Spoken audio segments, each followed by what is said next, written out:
A tone-deaf declaration, Trump's medal mishap. Well, folks, he's done it again. The man who can't go a week without sparking outrage has outdone himself.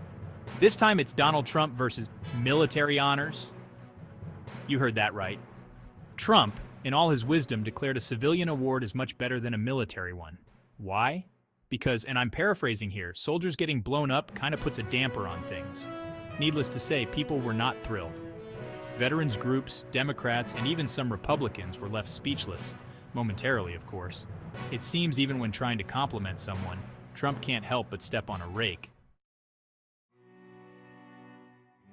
If there's one thing veterans hate more than lukewarm coffee and uncomfortable boots, it's disrespect. And boy, did Trump deliver a steaming pile of it this time. Veterans organizations didn't mince words.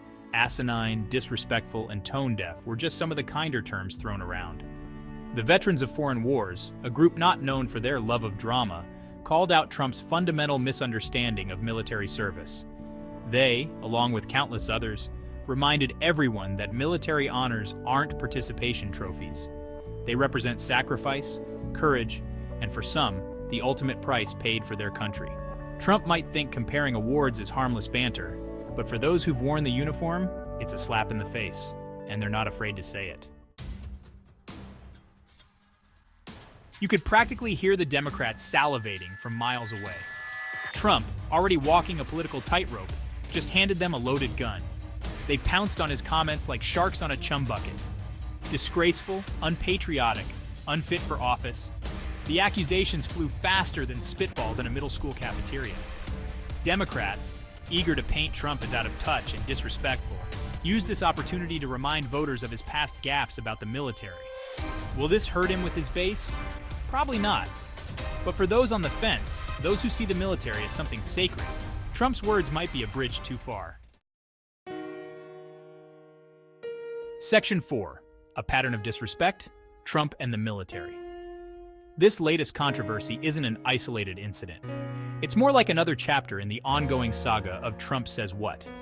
Remember his feud with the Khan family, who lost their son, Captain Humayun Khan, in Iraq? Or when he seemingly downplayed John McCain's POW experience? Then there was the time he reportedly called fallen soldiers losers and suckers, allegations he denies, of course. And let's not forget his love-hate relationship with Gold Star families, often praising them one minute and attacking them the next. The pattern is clear. When it comes to the military, Trump's judgment is questionable at best. He seems to view military service through a transactional lens, a reality show where heroism is measured in medals and Purple Hearts. Section 5. The Unforgiving Spotlight, Trump's Legacy in the Armed Forces. Love him or hate him, there's no denying that Trump's relationship with the military will be a defining aspect of his legacy. His supporters will point to his increased military spending and tough talk on foreign policy.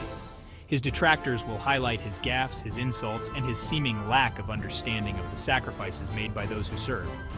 One thing's for sure, this latest controversy won't be the last. As long as Trump remains in the public eye, his words and actions will be scrutinized, analyzed, and debated. And when it comes to the military, the spotlight shines even brighter, the expectations even higher. Whether Trump will ever fully grasp the weight of his words, the impact they have on those who have served and their families, remains to be seen. But one thing is certain, the court of public opinion is already in session.